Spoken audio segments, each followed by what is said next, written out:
Hello guys, here is the review of కల్కి 2898 AD. 3 hours duration ఉన్న ఈ movie Mahabharata Kurukshetra కాలం నుండి 6000 సంవత్సరాల తర్వాత కలికాలంలో ఓపెన్ అవుతుంది. భూమిపై తొలి నగరంగా పురాణాలు చెబుతున్న కాశీ అప్పటికి చివరి నగరంగా మిగిలి ఉంటుంది. మరోవైపు స్వర్గం లాంటి కాంప్లెక్స్ అనే నగరాన్ని నిర్మించి పాలిస్తుంటాడు సుప్రీం యాస్కిన్.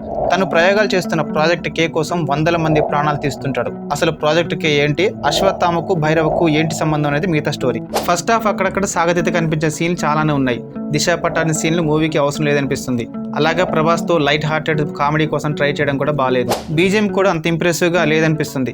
మేబీ ఫ్యాన్స్ అరుపులు కేకల వల్ల సరిగా వినపడకపోవచ్చు. అయితే ఎప్పుడైతే అశ్వత్థామకు అమితాబ్ గారు ఎంట్రీ ఇస్తారో అప్పటి నుండి మూవీ స్పీడ్ అందుకుంటుంది. ఇంకా సెకండ్ హాఫ్ అయితే చాలా బాగుంది. అశ్వత్థామ భైరవుల మధ్య సీన్స్ అయితే అద్భుతమైన చెప్పాలి. వారి మధ్య సీన్స్ వచ్చిన ప్రతిసారి కూడా విజువల్ వంటని చూస్తున్నట్టు అనిపిస్తుంది. లాస్ట్ 15 నిమిషాలు అయితే ఇంకా చెప్పనక్కర్లేదు. స్లో స్టార్ట్ తో మొదలైన సినిమా లాస్ట్ కి వచ్చేసరికి మామూలు పీక్స్ కి వెళ్ళదు. నాగశ్విన్ ఇండియన్ సినిమాను ఈ మూవీతో మరొక స్థాయికి తీసుకెళ్లాడు. బిఎఫ్ఎక్స్ ని పర్ఫెక్ట్ గా యూజ్ చేస్తే ఎలా ఉంటుందో ఈ మూవీ చూస్తే అర్థమవుతుంది. ఓవరాల్ గా నాకైతే ఈ మూవీ చాలా బాగా నచ్చింది. ఇంకా అమితాబ్ గారు, ప్రభాస్, దీపిక, కమల్ హాసన్ గారు తమ రోల్స్ ను పర్ఫెక్ట్ గా చేశారు. ఇంకా ఫైనల్ గా ఈ మూవీకి నేను ఇచ్చే rating 3.75 out of 5. Friends, review నచ్చితే ఛానల్ ని సబ్స్క్రైబ్ చేసుకోండి. Thank you.